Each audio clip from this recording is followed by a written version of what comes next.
Hey, you studs, I've had a lot of questions about how the groups are made because the groups drive the matchups. We all know how the matchups are made with the random drawing. So what happens every week is after I put the scores in for the previous week, and then re-rank the leaderboard. This is the current going into week 11 leaderboard. I go through all the emails, and if a guy says he's in or out, so for example, if Doug Hicks says he's in, I put an I in that column. And then if he says he can only play at 8, I put an 8 in that column. This red X pops up, and that's a visual check for me that until I assign him a group, so if I say, well, Doug is going to be in group 5, for example, then the red X will go away and say that he's okay. So it's a visual check for me.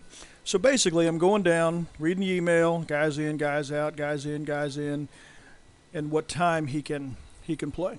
So that's how this whole thing starts. And then I'll jump over to a kind of a completed version. So now after I've gone through all the 125 or so emails, this is what I end up with. So this is what people said. Doug Hicks was in at 8. Kent Wigg said he was in at either 6 or 8. Greg Dove said he's in for a doubleheader. Jim Watt said he's in at 10. Dean Rasmussen said he's in at 8 or 10. So it kind of goes all the way down. So now I have to create the groups. So my first goal is to create the groups as tightly bound to the leaderboard as I can get, and that's not always easy.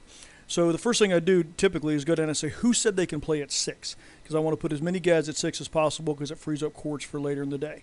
Well, if I go down here, Wigg said he could play at 6, but I don't get to the next guy until I get all the way down to Joe Guy. And then I got a little pocket down here of Sixers. So I had Guy, I had Steve Todd, I had Alan Ramsey, and I had Scott King. So I really kind of had to make that group for 6 o'clock. Even though I could have gone with Wiggs, it just didn't make sense with the spread on the leaderboard. So then I get down to the next group. Steve Lovelace said he could do a doubleheader starting at 6, so he got a 6D. There's my little terminology. So I put him in group 2, and the next guy that said he could play at 6 was Manoj Puri, and the next guy was Trip Volk, and all the way down the next guy was Mark Bombardier. So that's how I got to group 2. So I kind of do that, and then I go to the 8 o'clock guys.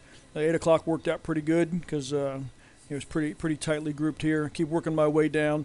And then I kind of look at the 10 o'clocks as I'm going down there too. Well, Greg Dove said he could do an 8-10 doubleheader, so he got got in group 10. And when that happens, my spreadsheet also puts a D here for me automatically.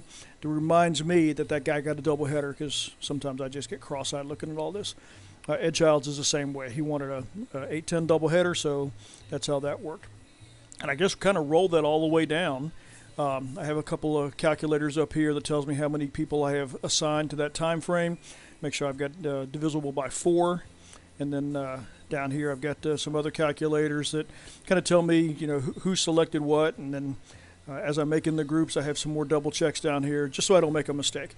So that's kind of how the groups are made. You can kind of see it's a little bit of a puzzle, but that's how I put it together. And then if I send it out and a guy says, hey, I meant to be at 8, you got me at 6, or I didn't see my name on the list, then I go in through here and modify it. So I don't make the matchups until after the groups are settled, usually give it a couple of hours, and then I refer to the quick pick sheet that somebody picks for us on the previous Saturday and to create the actual matchups.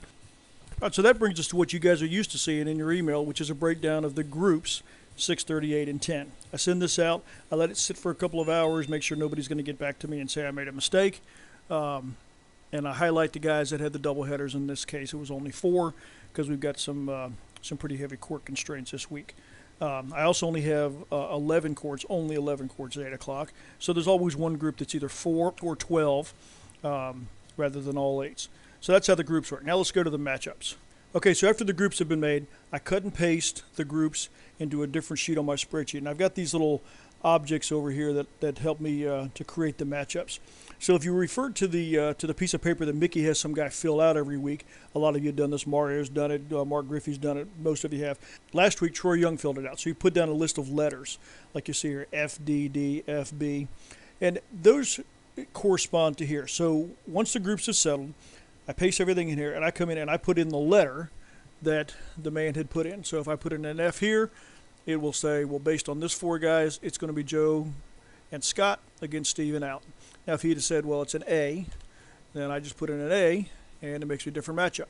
So that's how it works. So it's not me deciding. It's the guy that made the quick picks. And the guy that made the quick picks has really no idea what it's going to work out to. So this one would be a D, and if it's a group of 8, group 4, Troy said make that an F.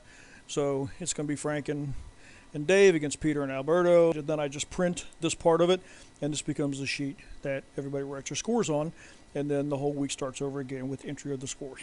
So there you have it. That's how everything's made. But by and large, I try to make good matches and make it fair for everybody, including Mark Worth. All right, cool. Take it easy.